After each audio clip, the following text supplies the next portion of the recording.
इस साल धनतेरस लोगों के लिए दोहरा शुभ लाभ लेकर आ रहा है।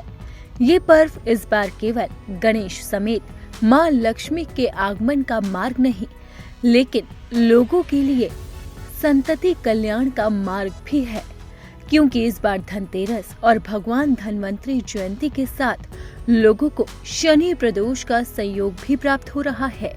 धनतेरस पर विघ्न विनायक भगवान गणेश समेत मां लक्ष्मी और कुबेर का पूजन अर्चन जहां धन संपदा, ऐश्वर्य और सांसारिक सुखों की प्राप्ति कराता है, वहीं आयुर्वेद के जनक भगवान धन्वंतरी की पूजा मनुष्य को आरोग्य लाभ प्रदान करती है। लेकिन इस बार शनि प्रदोष पर भगवान शिव की उपासना का भी अवसर प्राप्त हो रहा है।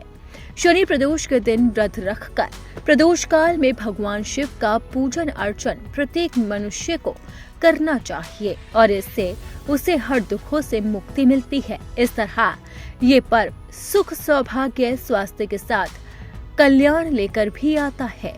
ज्योतिषियों का मानना है कि इस साल धनतेरस और भगवान धन्वंतरी जयंती कार्तिक कृष्ण पक्ष की त्रयोदशी शनिवार को है। उस दिन प्रदोष काल में त्रयोदशी प्राप्त होने से धनतेरस पर शनि प्रदोष का शुभ संयोग भी बन रहा है। सनातन धर्म में हर महीने की प्रदोष व्यापनी दोनों त्रयोदशी तिथि को प्रदोष व्रत रखकर प्रदोष काल में भगवान शिव के पूजन का विधान है। अगर त्रयोदशी की तिथि शनिवार के दिन पड़ती है तो उसे शनि प्रदोष कहा जाता है। शास्त्रीय मान्यता है कि शनि प्रदोष के दिन भगवान शिव की विशेष पूजा अर्चना करने से निसंतान को भी संतान की प्राप्ति होती है और इसी के साथ ही लोगों के जीवन का कल्याण होता है। इस दिन श्रद्धालु को विधि विधान से भगवान गणेश समेत मां लक्ष्मी, भगवान कुबेर और भगवान धन्वंतरी के साथ भगवान शिव और संकट मोचन हनुमान जी की उपासना करनी चाहिए। पंडित जी बताते हैं कि सूर्यास्त के बाद 2 घंटे 24 मिनट का काल प्रदोष काल कहा जाता है। इस काल में ही मां लक्ष्मी, भगवान कुबेर, भगवान धन्वंतरी की पूजा की जाती है और उनके आगमन के लिए दीप जलाए जाते हैं।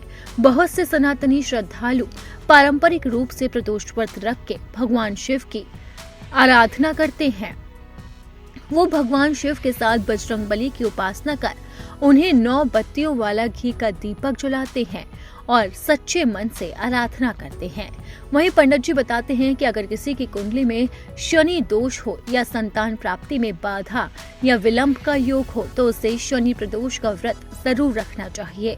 इससे भगवान शिव और बजरंगबली की कृपा प्राप्त होती है और शनि दोष समेत बाकी सभी दोषों से छुटकारा मिलता है।